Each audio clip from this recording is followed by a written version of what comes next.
Okay, here's the new center teeth installed.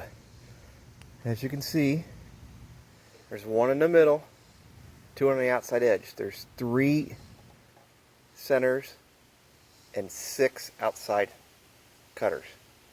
They all have the same distance from here to the disc. Same distance.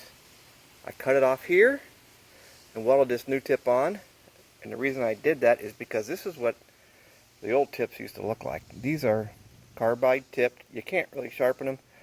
So they were wearing down, but my other teeth never wore down. And if they did, I just sharpened them. They always have a sharp edge on them. So I cut them off and welded these on, and they're working really good. In a minute here, I'll show you what it looks like on a oak stump.